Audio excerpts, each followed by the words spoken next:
Good morning. Thank you for joining me for another 5 good minutes with the Word. I'm Barry Bryson, and we're continuing our study of the book of Zechariah as part of our larger study of the minor prophets. As you can see, we're not in our 5 good minutes studios, but broadcasting from number 10 Downing, and we will be until we finish the book of Zechariah because of all the activity going on around our studios at the building. Anyway, we're in the book of Zechariah. When we introduced Zechariah just a few days ago, I mentioned that it's the great white whale of my Bible study. You know, I am challenged by it in the way no other book does. We'll talk more about that as we work our way through, but unlike Captain Ahab, I'm not trying to chase this whale down. I usually try to steer clear of it, but we can't finish the minor prophets without getting through the book of Zechariah. Zechariah, as we said last time we were together, was a priest. The name Zechariah is the most popular man's name in the Old Testament, and so there are a lot of Zechariahs in the Old and New Testament that are not this Zechariah.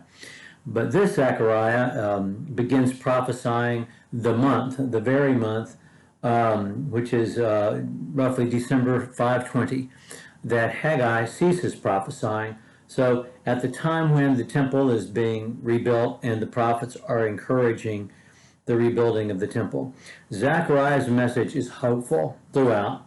Zechariah's message is a message of judgment on the nations, but throughout it's looking forward quite specifically to the Messiah, and we'll see that even today.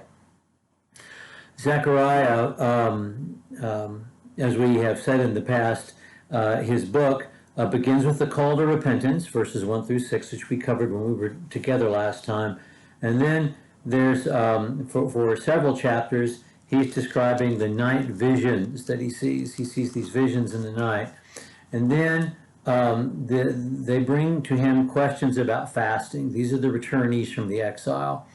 And while they were in the exile, as they were in Babylon, Persia, they found other ways to observe their worship of God within the framework of Old Testament Judaism, because they were not able to practice Jerusalem temple-based religion.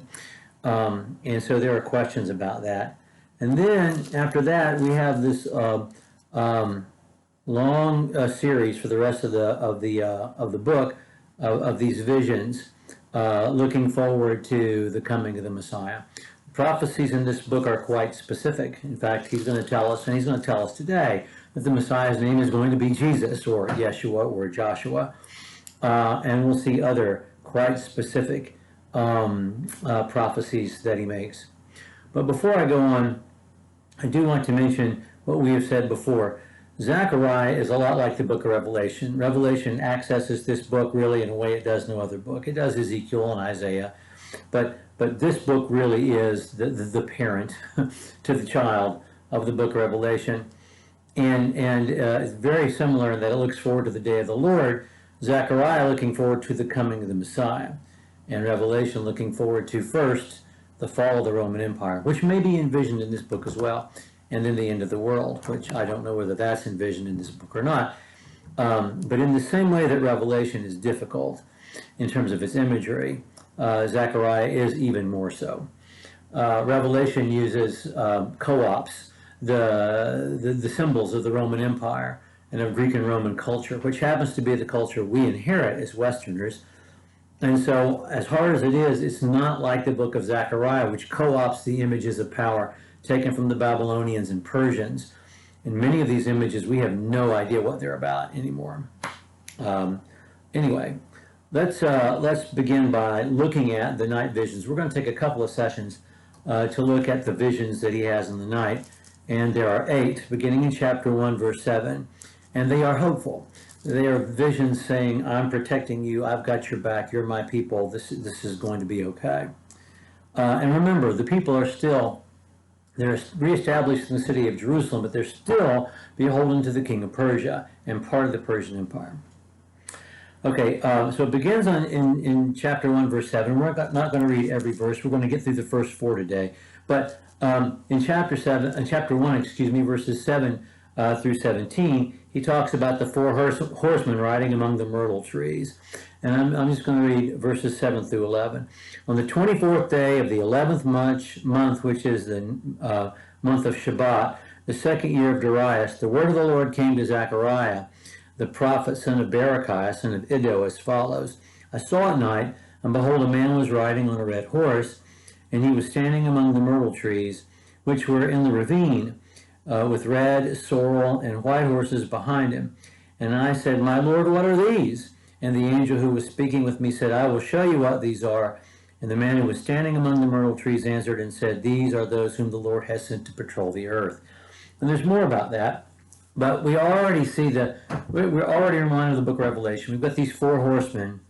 Four horsemen mean judgment, pestilence, death in the book of Revelation, but these are God's policemen. These are God's servants patrolling the land and protecting God's people. And so that's the first of the night visions. The second of the night visions are the four horns and the four smiths. And that's in chapter 1, verses 18 through 21. And I'll go ahead and read those verses. I lifted up my eyes and looked, and behold, there were four horns. So I said to the angel who was speaking with me, What are these? And he answered me, These are the horns which have scattered Judah and Israel and Jerusalem. And the Lord showed me four smiths, four craftsmen. And I said, What are these coming to do? And he said, These are the horns which have scattered Judah, so that no man lifts up his head. But these craftsmen, these smiths, have come to terrify them, to throw down the horns of the nations who lift up their horns against the land of Judah in order to scatter it. So, the four horns represent power. These are the nations that have scattered Israel. And so, of course, we're talking about the Assyrians, the Babylonians, perhaps.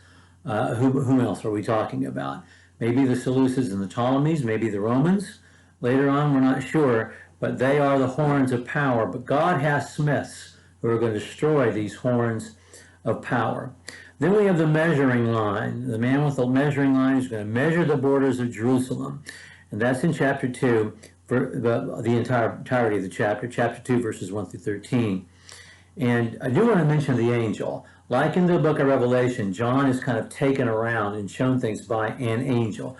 So is Zechariah, taken around and shown things by an angel who explains things to him, to his satisfaction, not always, of course, to ours. And there was a man with a measuring line in his hand, and he says that he's measuring Jerusalem to see how wide and long it is, verse 2. But that's not to build up the walls again, because when the Messiah comes, there are going to be so many people to live there, the walls are going to have to come down again.